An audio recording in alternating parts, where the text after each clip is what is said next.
जय हिंद साथियों। आज आज हम व्याकरण के बारे में बात करने वाले हैं। इससे पहले हम एक मोटिवेशन शायरी कहने जा रहे हैं कि ना संघर्ष ना मेहनत तो खाक मजा है जीने में, लाख तूफान भी थम जाते हैं जब आग लगी हो सीने में। केवल सीने में आग लगी होनी चाहिए, बाकी चाहे जितने मुकाम हो सब अपने आप ढल जाते हैं। तो हम व्याकरण में समझते हैं कि पहला हमारा आता है कि भाषा। तो भाषा क्या है? अब फिर हम भाषा पहले हमें सीखना है कि भाषा। तो अब भाषा की परिभाषा से सीखते हैं। भाषा की परिभाषा। अब फिर हम अपने भावों या विचारों को दूसरे के सामने प्रकट करते हैं तथा वह अपने भावों और विचारों को हमारे सामने प्रकट करते हैं, उन्हें हम भाषा कहते हैं। इसे लिखेंगे कि हम अपने भावों या विचारों को दूसरे के सामने प्रकट करते हैं तथा उनके भावों और विचारों को समझते हैं। उसे क्या कहते हैं? उसे भाषा कहते हैं। हम अपने भावों और विचारों को दूसरे के सामने प्रकट करते हैं तथा उनके भावों और विचारों को हम समझते हैं, उन्हें हम क्या कहते हैं? भाषा। यहाँ पे आया भाव। अब फिर भाव क्या है? जो हमारे मन में कुछ भी बातें चल रही होती हैं उन्हें हम भाव कहते हैं। और उन्हें प्रस्तुत करना यानी कि विचार को, जैसे किसी कार्य पर विचार करना, उसी को हम क्या कहते हैं? अपने भावों या विचारों को दूसरे के सामने प्रकट करना तथा उनके भावों और विचारों को समझना, वो क्या कहलाता है? भाषा कहलाता है। सिंपल सा है। फिर अब भाषा के प्रकार कितने होते हैं? तो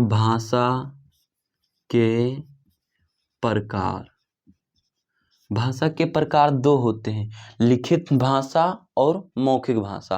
अब लिखित भाषा क्या है? भाषा के प्रकार। इसे आप लिख रहे हैं तो लिखिए ना, अगर जो नहीं लिखना है तो इसका हम पूरा PDF इस वीडियो के डिस्क्रिप्शन में डलवा देंगे।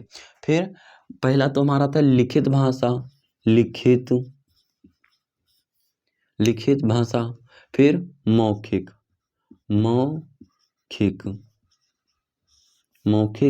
लिखित भाषा। अब मौखिक भाषा। अब लिखित किसे कहते हैं?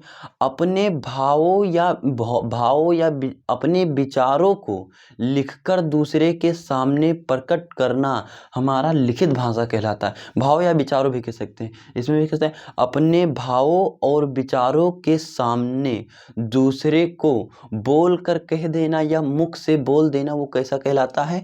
मौखिक भाषा। तो आप हमारे साथ लिखेंगे कि कैसे क्या होता है। आप इसे मिटा सकते हैं। तो मैंने बताया भाषा के कितने रूप? दो। तो पहला है हमारा लिखित भाषा। तो लिखित भाषा किसे कहते हैं? लिखित भाषा की परिभाषा लिखेंगे आप कि अपने भावों या विचारों को लिखकर किसी के सामने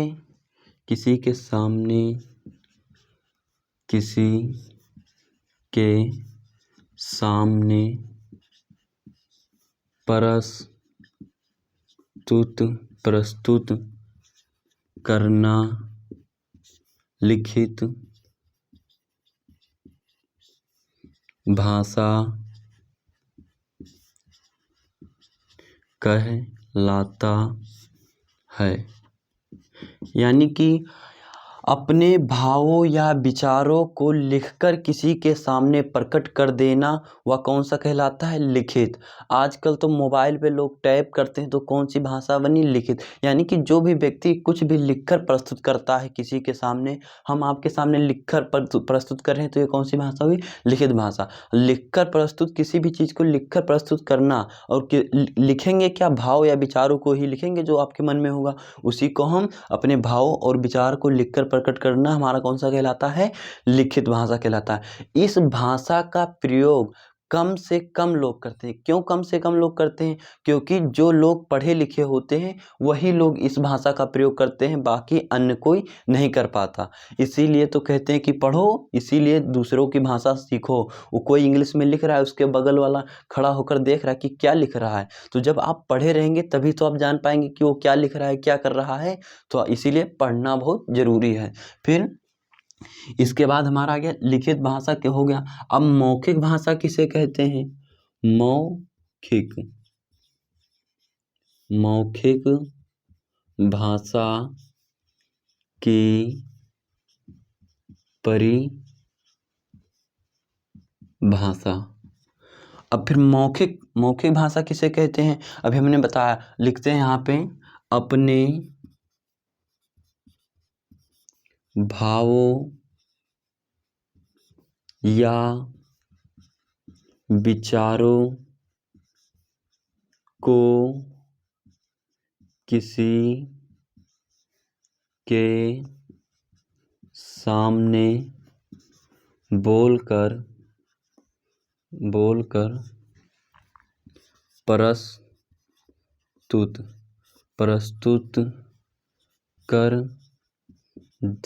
प्रस्तुत कर देना वह मौखिक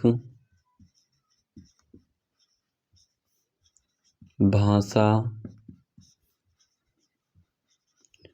कहलाता है। मौखिक भाषा कहलाता है।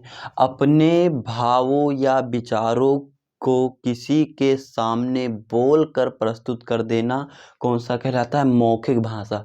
इस भाषा का प्रयोग सब लोग करते हैं, वह चाहे पढ़ा लिखा हो या अनपढ़ हो। इस भाषा का अधिकतम प्रयोग होता है। इसे कहेंगे अपने भावों या विचारों को किसी के सामने बोलकर, यहाँ पे बोलकर प्रस्तुत कर देना। प्रस्तुत का अर्थ होता है उसके सामने किसी बात को रखना या उसे दे देना, ये हमारा प्रस्तुत कहलाता है। तो प्रस्तुत कर देना वह मौखिक भाषा कहलाता है।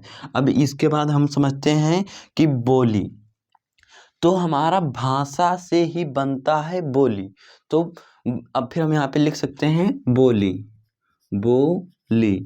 तो भाषा के क्षेत्रीय रूप को ही बोली कहते हैं। भाषा के क्षेत्रीय रूप को बोली कह सकते हैं। इसका सिंपल बनता है बोली। भाषा के क्षेत्रीय रूप को बोली कहते हैं। भाषा के क्षेत्रीय रूप को बोली कहते हैं, इनमें कोई झमेला नहीं होता है। फिर भाषा के क्षेत्रीय रूप को बोली कहते हैं। अब इसके आगे आ जाता है हमारा लिपि। इसके आगे हमारा आता है व्याकरण। बोली के बाद व्याकरण, व्याकरण के बाद लिपि। अब फिर समझते हैं कि व्याकरण क्या होता है। तो व्याकरण ऊपर डाले, आज हिंदी व्याकरण पढ़े हैं तो व्याकरण इसलिए पहले डाले थे। तो यहाँ पे व्याकरण परिभाषा समझते हैं। व्याकरण चल नहीं रहा है, थोड़ा इसमें थोड़ा इंक डाल दें।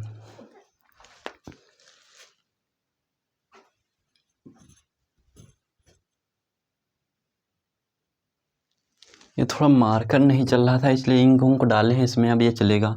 तो हम व्याकरण किसे कहते हैं? किसी भी व्याकरण हमें सिखाता है किसी भी कार्य को शुद्ध करना, शुद्ध बोलना, शुद्ध लिखना, शुद्ध पढ़ना। ये कौन सिखाता है हमें? व्याकरण। तो इसका परिभाषा बनता है कि व्याकरण वह शास्त्र है, शास्त्र कह दें या फिर व्याकरण वह साधन है जिसके द्वारा मनुष्य शुद्ध शुद्ध लिखना, शुद्ध शुद्ध पढ़ना, यानी कि सब कार्य को शुद्ध शुद्ध करना सीखता है। तो यहाँ पे लिख देते हैं व्याकरण, व्याकरण किसी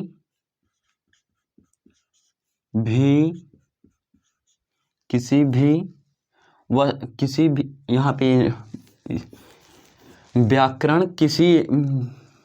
व्याकरण वह साधन है, यहाँ पे व्याकरण की परिभाषा, व्याकरण की परिभाषा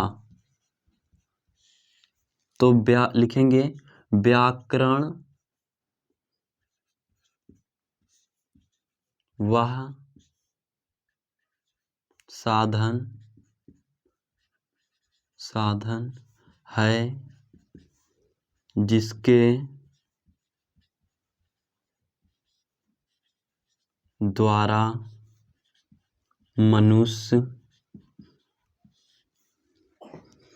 द्वारा मनुष्य शुद्ध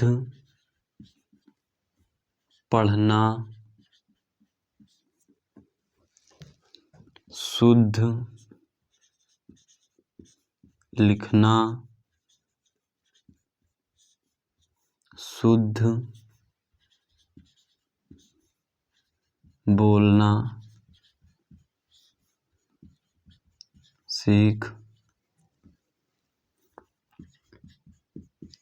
सीखता है।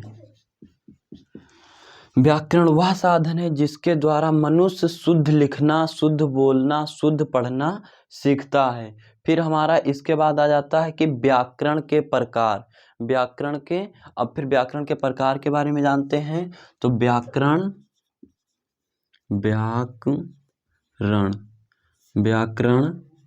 के प्रकार, व्याकरण के कितने प्रकार होते हैं? व्याकरण के होते हैं 3 प्रकार। व्याकरण के 3 प्रकार बनाते हैं। वर्ण विचार,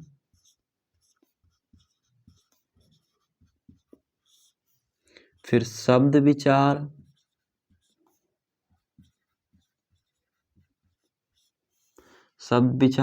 फिर एक हमारा आता है वाक्य विचार।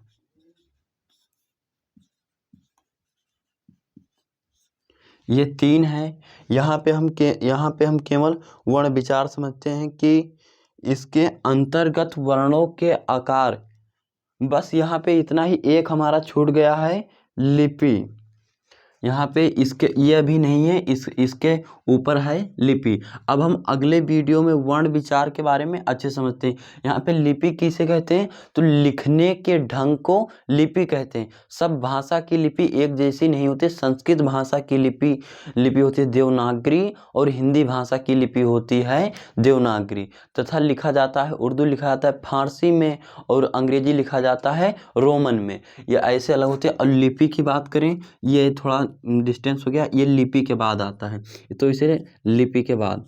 तो लिपि बराबर लिखने के ढंग को लिपि कहते हैं। इतना। सब भाषा की लिपि एक जैसी नहीं होती, हर भाषा की लिपि अलग अलग होती है। फिर मिलते हैं अगले वीडियो में। तब तक के लिए जय हिंद साथियों।